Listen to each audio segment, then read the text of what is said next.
Welcome back after a couple of, troubling podcasts and YouTube shows. Book of Job.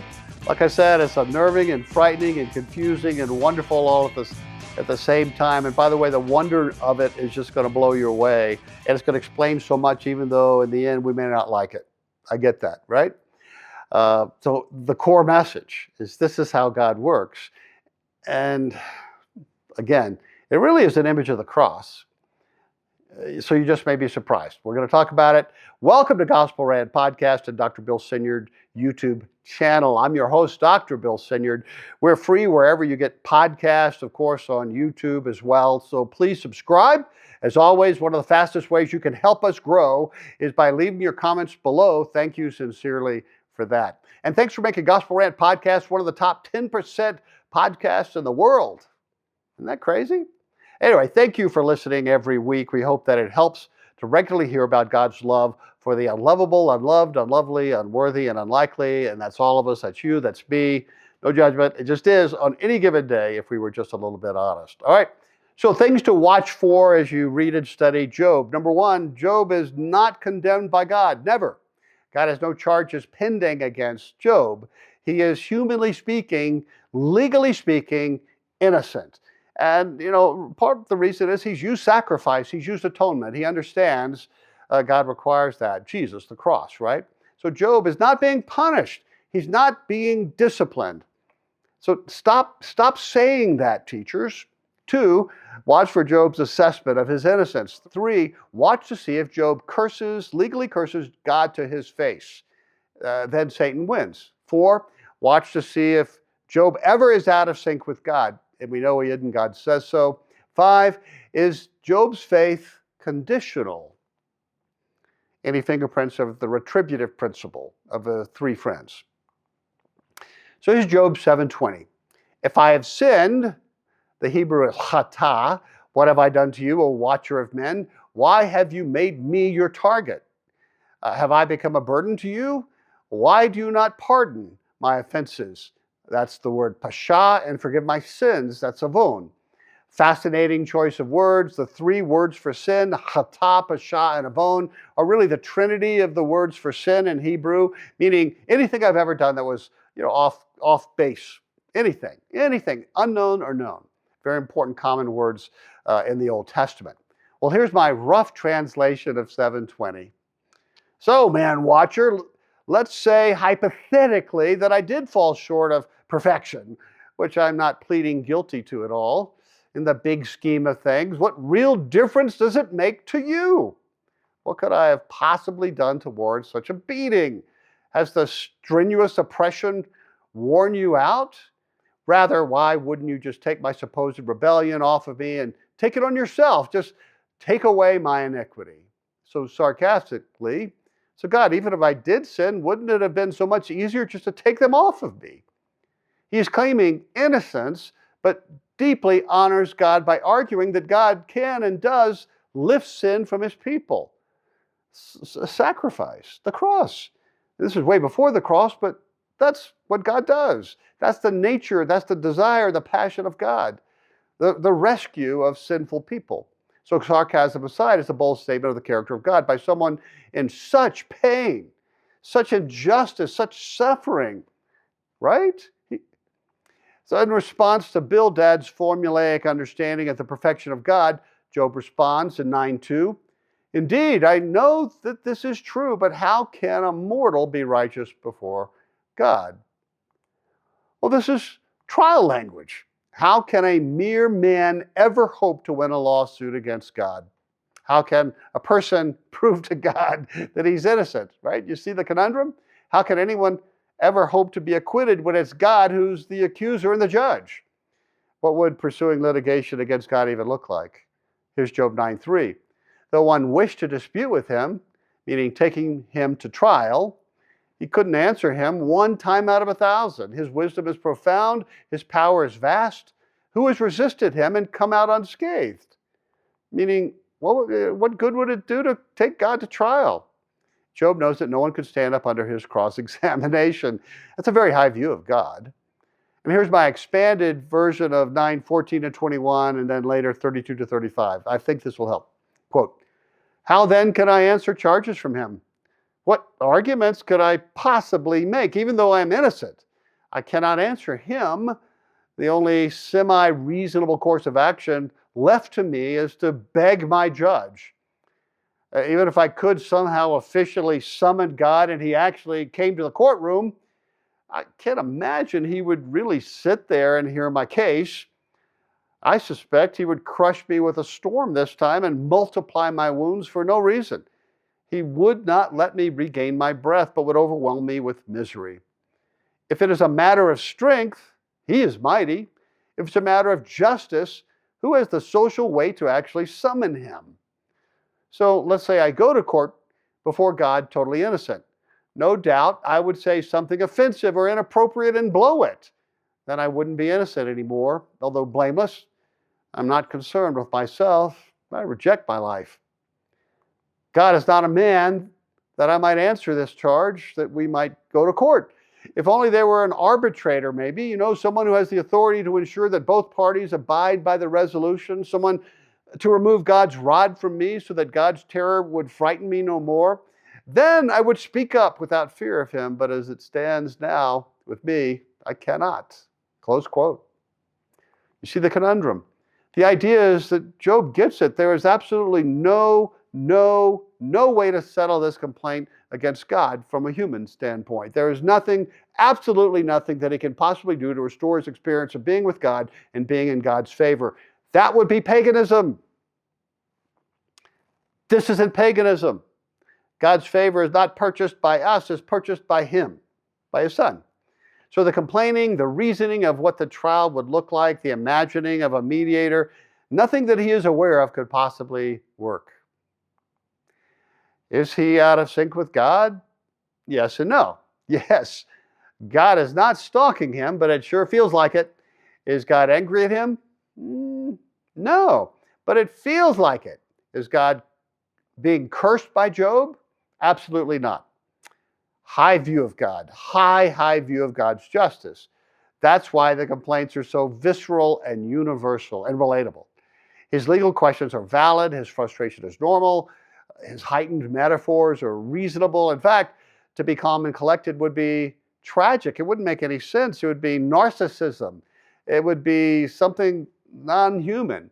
This is not Stoic fatalism. This is not emotionless so-called hyper-Calvinism. What happens, happens. What is the most maddening thing to Job? He's helpless. He knows that he's innocent. God agrees. He knows that God is just. God agrees. How can you reconcile that? He knows something is terribly wrong. He doesn't have his book to read, the book of Job. So this is the fingerprint of a wild, heaven-born faith. That even though he's in the midst of the worst possible thing he believes. Jesus on the cross. It's heaven-born, spirit-born, God-born faith. Not ours. It doesn't come from us choosing. He will even imagine the judge stepping down on the ash heap and taking the beating on his behalf, which is what Jesus will do. He steps down on our ash heap with all the wounds, and he's going to carry them for us and rescue us. He still does not curse God from his heart. Not yet. But he also does not just suck it up and confess something just to get God off his back. Right? That would be paganism. That's what the three friends suggested. Job's a righteous man. He's a man of faith. To confess would be a lie and an offense to God. Right? Job 13:3. But I desire to speak to the Almighty and to argue my case with God. Though he slay me, yet I will hope in him. That's that heaven-born hope. It's a fruit of the Spirit. I will surely defend my ways to his face. Indeed, this will turn out for my deliverance, for no godless man would dare come before him. Man, that's capital F faith. Such heaven-sourced, Holy Spirit faith makes us run towards God even when we think he is persecuting us. You're following me? Humanly speaking, the last place Job would run is to God. He'd want to run away, like Jonah. So even if we think that he's the one causing or allowing my pain, this heaven-born faith and hope draws me. There's a part of me that's going, don't do it, don't do it. And it is so powerful, it overrides that. Even when the very same God is allowing suffering, He could stop it, but all too often, he doesn't. Why? Because, we'll build on this, Job's God-ordained quest is a gift. It's a reward for Job's faithfulness. And it gets Job glory, which is one of the things that God wants for me, for you. Though, to get there, I got to go through pain and suffering and craziness. In the end, all is going to be rectified and explained. If God withheld the final blessing, well, that would be crazy. That would be a travesty. And that would be a sin by God, right? Makes sense. If there was no resurrection and glorification and Jesus sitting on the throne, the cross, you know. Look, still, we have nasty questions to address. What about Job's family? What do they think? What about the injustice? What about not asking Job for permission? I got that question, and we're going to try to answer those, yeah?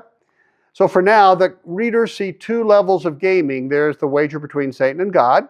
Then there is the silent quest between God and Job, where Job has the opportunity to crush the head of the snake per the prophecy.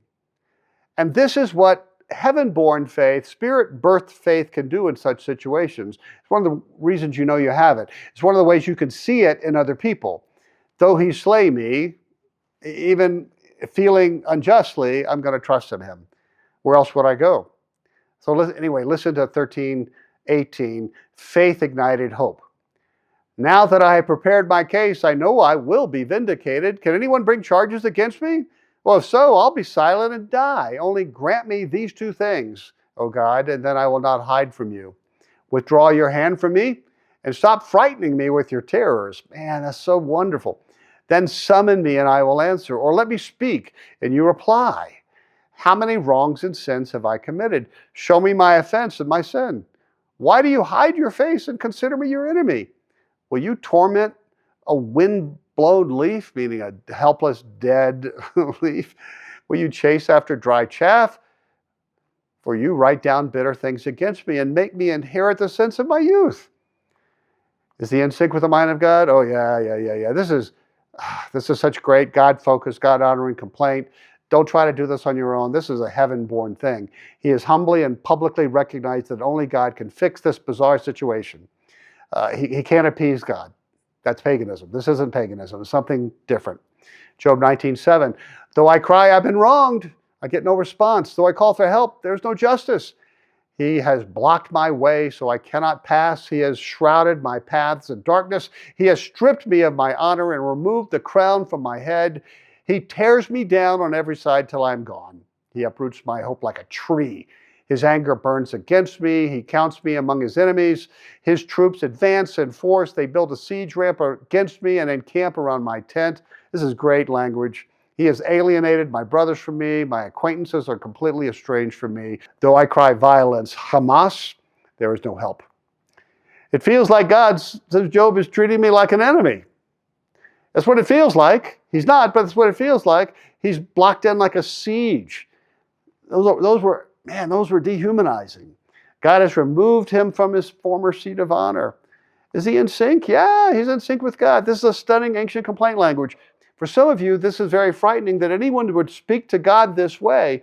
You wouldn't, but God prescribes it biblically. Read Psalm 88 a couple of times. Read it aloud. Very similar themes, very similar language and metaphors. The righteous person of such faith is supposed to officially complain. God gives that to you. It's actually a practice of faith. In today's lingo, if you prefer, just put the English "I feel like" in front of each statement. That will help. When you're being subjected to the horrifying things that Job is going through, or what you're having to gone through or have gone through in your life, your heart is going to be much more direct because it's wounded and angry and reactionary. God knows that. And God is doing this, or he's not stopping it. God is doing this to Job or not stopping it, whichever you can stomach the most. But to Job, they're the same. So is Job crossing a line? The bet? No. Look at Job 19:25. I know that my Redeemer lives and that in the end he will stand upon the earth. And after my skin has been destroyed, yet in my flesh I will see God. I myself will see him with my own eyes. I and not another. How my heart yearns within me. Do you see, he's still, even in the midst of this, and after he's accusing God, there's this alien thing in him that wants to be in God's arms, that wants to see God, his Redeemer, Rescuer, face to face. I know that there will come a time, he's saying, when God himself will come, right here in this ash heap. He's going to redeem me. He's going to rescue me. By the way, at the end of the book of Job proclaims God as the rescuer and redeemer. We read the book of Job and we talk about bad things happen to good people, good things happen to bad. But the book of Job is all about God rescuing humans being treated unjustly and unrighteously. He's the rescuer, the redeemer. Yeah? From our vantage point, looking backwards, we interpret this to mean, when he says, I know there'll come a time when God himself will come, we interpret this to mean Jesus, the heavenly redeemer, the one who actually redeems and rescues me. Job didn't have Jesus in mind, but he had in mind that this was the heart of God. This is what God does, and he does. He's making a very bold statement on the surface about the confusing nature of God to him, right? God's a redeemer. God's a rescuer. God's just. He seems to have that, and that's faith, not logic in Job's case. It appears that God's against me unjustly, it seems like, but I know somehow in my heart of hearts that in the end, he's going to rescue me, because that's what God innately does. This is my God, says Job, looking and sounding very different than his three friends who were immersed in paganism, but God is going to rescue them as well. God is both the antagonist and protagonist in this story and yours and mine. God is both the judge and the defendant and the prosecutor in his trial and our trial. And Job trusts that somehow. So how's it going to turn out? And why would any of us like that to happen in our lives? Well, we're going to pick that up in the next podcast, the next YouTube show. Yeah? But before that, check out my new teen fantasy book. It's available on Amazon and Kindle, Shadowbound. It's a C.S. Lewis-esque fantasy and an allegory of the book of Job. And it's in sync with this podcast series. So it'll help us understand what's going on here in a different language. Adults are loving it. I'm getting great feedback. Give me your feedback, bill@gospel-app.com. If you like it, give a review on Goodreads and Amazon. That's so helpful. Yeah? We'll see you next time. Take heart, child of God.